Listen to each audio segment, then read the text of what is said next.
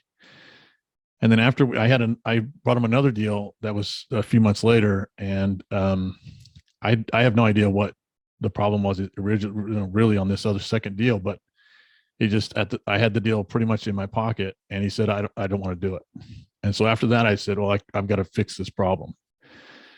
And I went and found a sponsor that, and you know who I deal with, Julie, but he's fantastic. He's very, very tuned in to the same objectives that I have. So sometimes it's not a matter of, there was a problem. Like, I don't have a relationship problem with my first sponsor. I still, hang out with the guy. We're great friends, but our business trajectories were just not in alignment. We're not heading in the same direction. He was, considering other things that I wasn't concerned with, and I was concerned with things that he wasn't considering. So it was just a matter of alignment in terms of objectives. My existing sponsor now, our objectives are very much aligned, and what we're trying to accomplish are pretty much the same thing. So when I go to him with a question or problem, we're almost always thinking of the same issue or the same solution. So we almost don't even have to talk about things. It's funny to have a conversation with us probably on the phone, because we're just like, we make decisions so quickly. It's like boom, boom. It's because we just kind of know what each other's objectives are, and we can kind of predict what our outcomes are going to be. So what I like about your sponsor, and I encourage our audience as well to be thinking about, these are your relationships. These are your long-term relationships. And when you go to your sponsor and you say, hey, I need some help with this, but I have the relationships in place. Don't let them bully you to say, no, you're going to use my guy. You're going to use my lender. You're going to use my insurance broker, because that is who you are. You're building your own relationships. And when they dictate who that's going to be, that becomes a problem for you to, in order to grow your business. So what I loved about Sean's, his sponsor is, he's there to hold his hand. He's there to give him support, but Sean is utilizing his relationships. So really be thinking about that, because what we want to be doing is setting these our teams up before you get the transaction. So you don't want to be finding the deal and then trying to find the sponsor and all these other people. You want to have that up front before you find the deal, and be certain that your sponsor is going to work with your people. Because again, this is a relationship business. You want to spend the time with the people that you have put your time and effort into building the relationship. So Sean, what do your days look like now? You have your first multifamily. I'm curious what you had a takeover, about 6 weeks ago. How did that go? Tell us a little bit about, your takeover in multifamily is a lot different than a takeover in single family. So kind of share with us some of what you've learned. You want to talk about the takeover? You want to talk about my day? Talk about the takeover and what your day looks like now as a multifamily operator. But we'll talk about that other stuff next. Yeah. Well, so the takeover went pretty well. So in the time, so it took us about 6 months from the day I looked at the property to the day we closed on it, right? So that was about a 6-month window. And the Dallas market is so crazy that my rent increases, just my organic rent increases, were already hitting my 2-year pro forma expectations. So all new leases that we're doing today are at my rent rates of next year already. And I haven't touched the property at all. So it's, the takeover's been pretty good. And because of that rent rate, I'm not in a big hurry to kind of get things done. We can kind of take our time and think it through and all those sorts of things because we're already ahead of schedule, right? So a lot of times I think in a takeover, you got to get the value add components in there rapidly, get all that taken care of, and all those things happening right away so that you can get those rents going up, right? For me, it's the rents are just going up no matter what I do. So that's been kind of taking a lot of the pressure off to perform all of our capex and our business plan stuff. But and Wayner's been awesome. They've had a couple challenges. We did lose our regional, and our regional director was out sick. I don't know exactly what it was, but so we had some staff changes. So that kind of slowed our momentum down a little bit. But overall, we've been doing pretty well, and we're starting to execute some of the value add stuff now, and starting to head down that path as well too. So, and we bought a property that had 0 operating systems. The guy who managed it before, it was pen and paper. So when I asked for, during the closing process, I asked for an inventory of the maintenance and the office, and I'm paraphrasing, but it was pretty much everything in the maintenance shed is yours and everything in the office is yours. Good luck. That was his inventory. Crazy. So he didn't really, the guy's like 95 years old and he had 0 operating systems. So it's almost like we bought a startup because we're having to deploy all the, operational efficiency stuff and all the software. We had to get computers put in the office, so it's really kind of it's been a little bit of a longer lead time, I think, just to getting everything off the ground because we didn't have any a system to adopt. We just had to start everything from scratch. We had to build the web page. We had to do. I mean, it's really everything. Have you found any bones that are lying that you didn't realize that were hidden that needed maybe a little bit more money to be put towards that, as opposed to everything was clear? Anything like that show up? Well, we're still getting some of our, we do the 3 bid process. So we're still getting some of our 3 bid processes in on some of the bigger deferred maintenance issues. And we're doing some large deferred maintenance things. So we're rebuilding a building and our boiler room and laundry room, and we're doing some foundation work and things like that. So we have a couple projects that could be still a little bit over budget, but I think we're going to come in pretty good on everything. Well, and Sean, you got real lucky because historically the property said it had stab lock breakers, and then you show up and you're like, no, there's none here. So it actually went the opposite way in that sense. Yeah. And then one of the most important things for us, or for me anyway, in the transition or the takeover, was the on-site person. The on-site person had worked for this previous seller for the whole time that they had owned the property. And her relationship with the community was amazing. She knew all the people in the community. She had relationships with them. That they all liked her. You could tell that she was very in tune with her property and her community that lived there. And in our takeover, I told Wayne, I said, absolutely, whatever we have to do to keep her on site that's going to be critical, because she knows everything that we need to know about this property moving forward, and having her there for me anyway, was the most critical factor in the future success of our business plan. So we kept her for sure. She's still there. She's amazing. She's awesome. That is incredible. Not always does that happen. You can't wait to get the old people out. So she's going to certainly help you build your business. I do love that. Now, I want to know about what your day looks like, because we have talked at all hours of the day, sometimes early and sometimes very late. Yeah. But I know that there's something special about you that I think is very worthwhile that people should know about.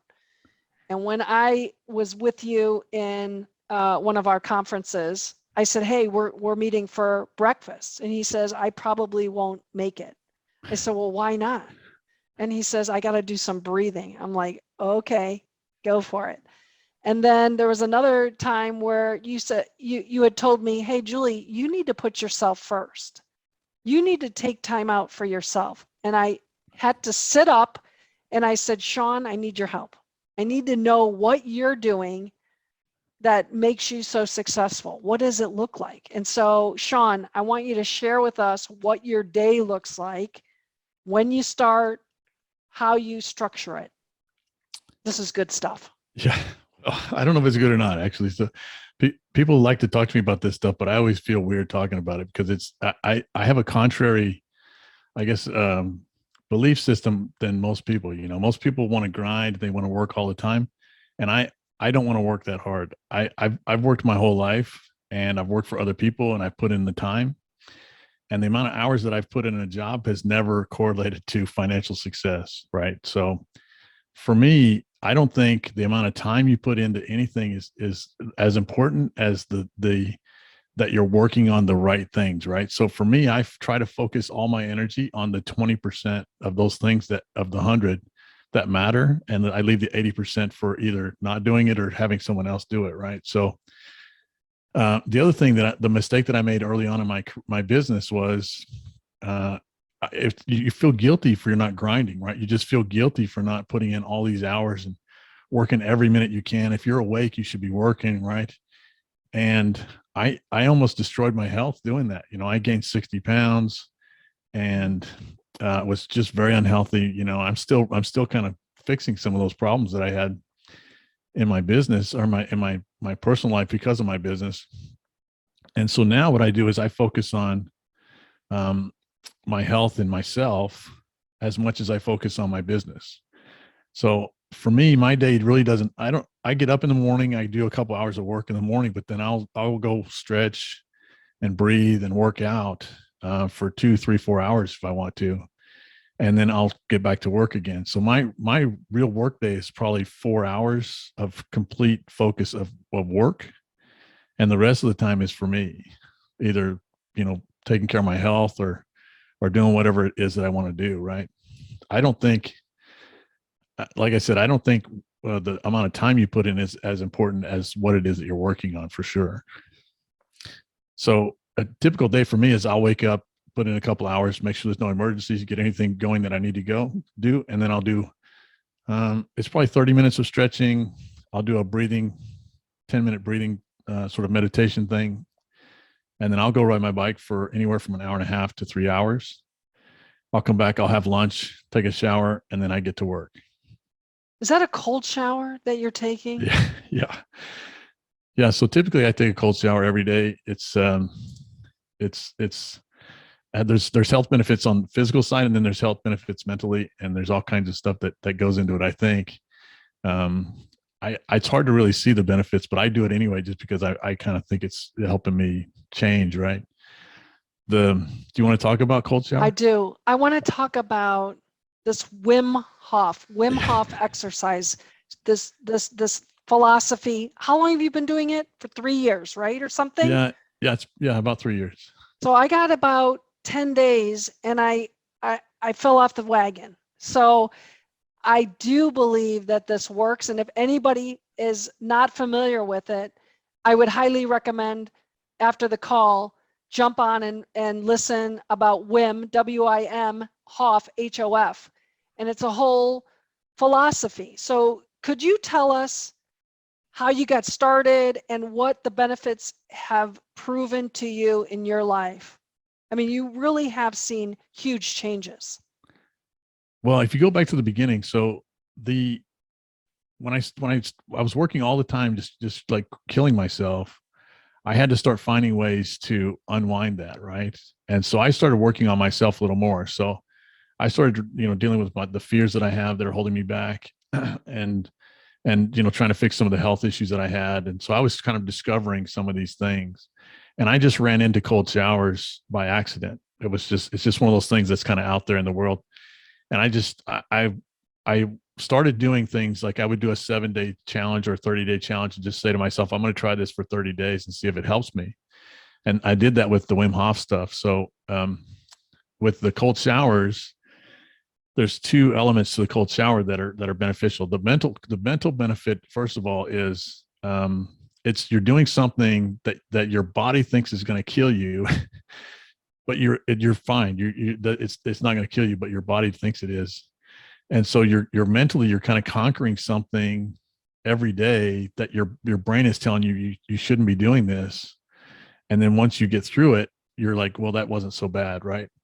And so as you're going through your day, you'll notice that the little things that you run into that would normally just, exacerbate you or just make you furious, you'll notice that they're less important, right? So every day you're like, well, that's, the little things are not compounding and making you furious all the time. You're just kind of dealing with those much better. And it's the cold showers kind of conditioning you to do something that you don't want to do, that your body thinks is going to kill you, and you're making it through it with no problem. So all these other things that come up in your day just seem like, less of an issue, right? So that's kind of the mental side of it. The physical side of it is that your body and your brain are the sole purpose of your body and your brain is to keep you alive, right? To keep you surviving. And if your brain thinks that you're freezing to death because you're in this cold shower, it releases all sorts of chemicals and changes the blood flow in your body and all these different things. And your immune system essentially is just like hanging out, waiting for you to get sick every time, right? So I equate it to like it's just sitting on the couch and it doesn't get to work until it has to, right? So until you're fully sick, your immune system finally will kick in. Well, with me, I'm activating my immune system every day to keep me alive because I'm in this cold shower. So when I have a virus or something gets in me that my body thinks is going to make me sick, it gets to work right away. Like it doesn't wait around, So I think my immune system is attacking stuff much more rapidly. So I get sick very rarely, and I heal really rapidly too. So I've had injuries and things. I ride mountain bikes and all kinds of stuff, and so I'll crash my bike or something. Tell us about. Oh, I wish we had the picture. Tell us about the grape story, you guys. This is unbelievable. The picture of him looks like he was beat up by a gang. So I'll tell you about. You want to tell me? I'll tell you about the breathing, and then I'll tell you the Okay. reason I sold on it. So. Okay, go ahead. So the second part of the Wim Hof is that you do the cold exposure, but the second part is the breathing technique, and it's just 10 breaths. And then you let the breaths out. You hold that for 15 seconds. You do that, or 30 breaths, and you hold that for 15 seconds, and then you do that 3 times, right? That's I can share the link. Do you have the link? I don't know. I do have it, but let's talk about what this does. What does it strengthen? Obviously, your mind, right? It strengthens your mind. Well, I use it as sort of I struggle with meditation. I'm the worst meditator in the world because my brain's always like rapidly going, right? So I use this time as kind of a meditation time as well, because you have 10 minutes where all you can focus on is what you're breathing, right? So it turns off the normal stuff in my brain for that 10 minutes that I'm doing it. But what's happening is, and this is my understanding, I'm not a doctor, of course, but this is my understanding of what's happening. It's simulating hypoxia, which is drowning, it's effectively drowning. So your body thinks that you're drowning, that you're running out of oxygen, and it's trying to save you. And again, it's the same as the cold showers, where your body thinks you're dying because you're in this cold exposure. This is the same thing, but with breathing. And so your immune system kicks in again, and it activates different systems in your body. The breathing does than the cold exposure, but still they kind of coincide. And I think it boosts your immune system, your capacity, your immune capacity to stave off illnesses, right? But I think it also helps you heal quickly too. Anytime you have an injury or something, it heals really quickly. And the story that Julie's talking about is, I wish I had the pictures, but yeah, I was just sitting on my couch and I choked on a grape, just really, really something simple.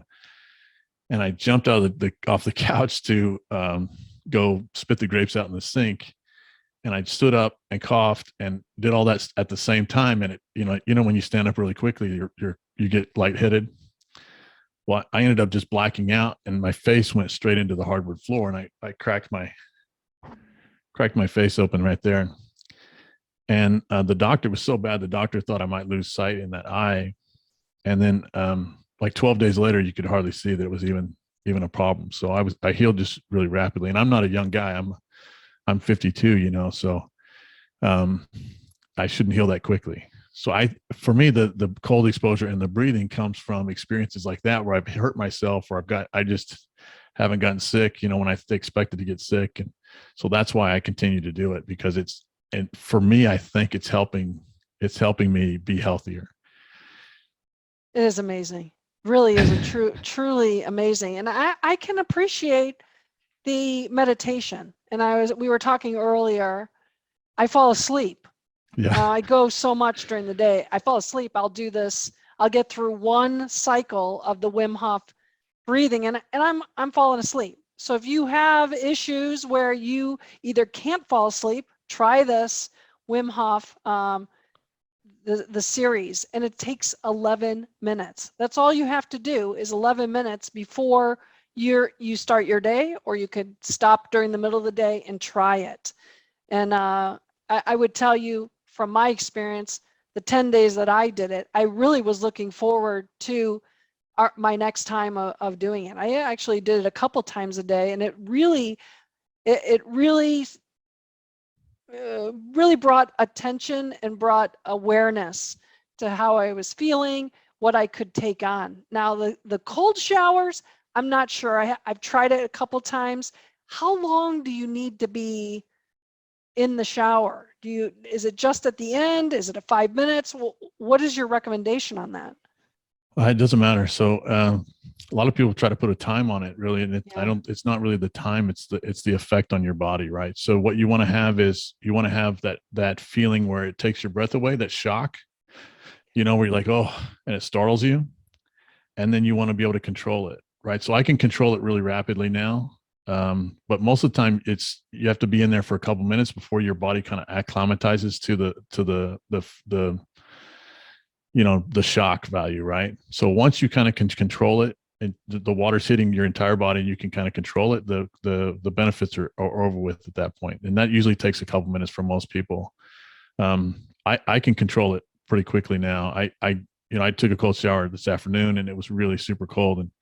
And I just jumped in and I was under control in like 30 seconds. So you want to have that shock effect, and then you want to kind of control it, but with your breathing, and then you're pretty much over with. You can go to hot water at that point if you want to, or whatever you want.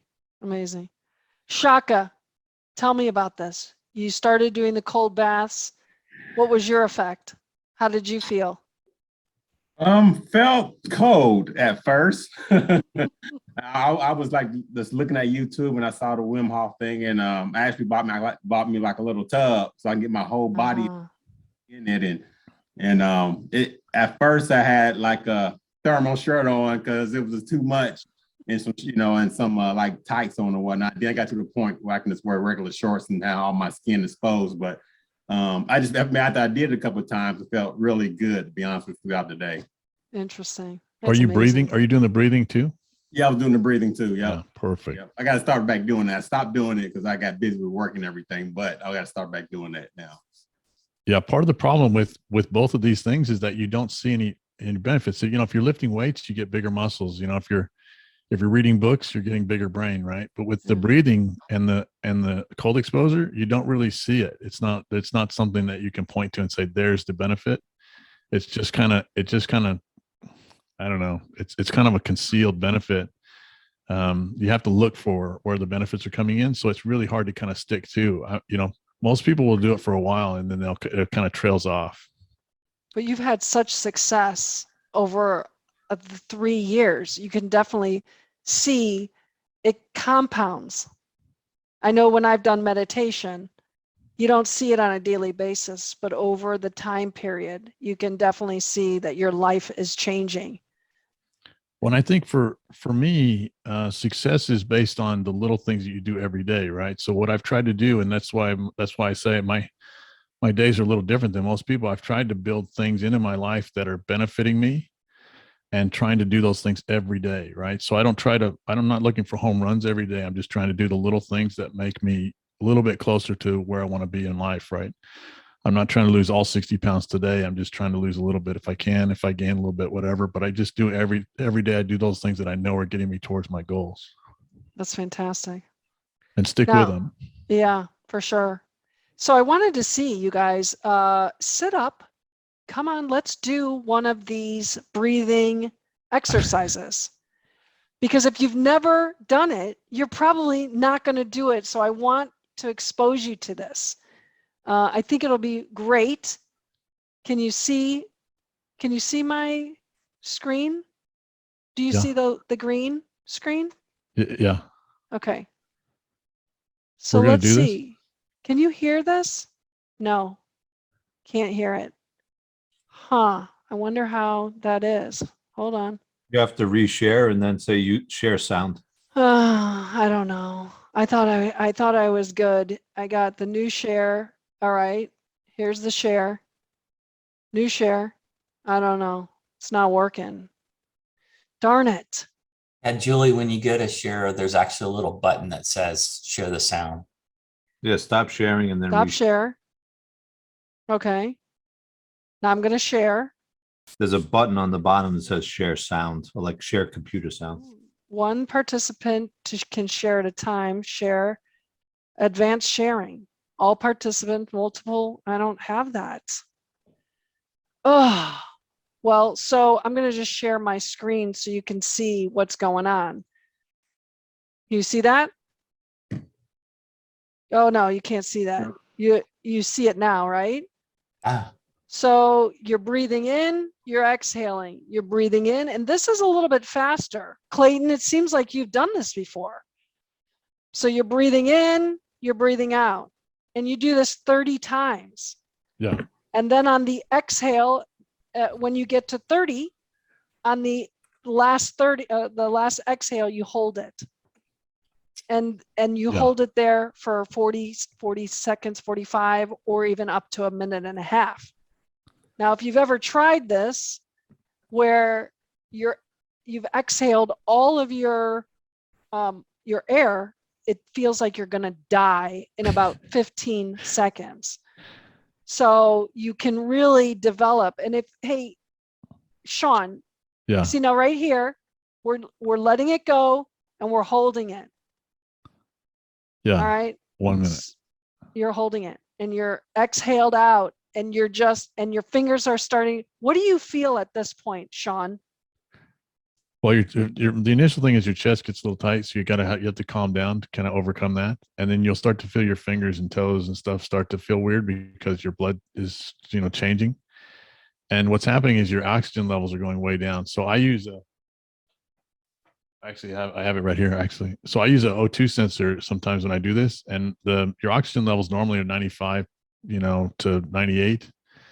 And when you're doing the breathing, when you start to get to the end of this minute, your oxygen levels will go way down to in the 70s, and you're depriving your body of the oxygen. That's where the hypoxia comes in, right? So your body thinks you're drowning or dying from lack of oxygen. We're still holding it right now. We're still holding it, and then we take a big breath in. Yeah.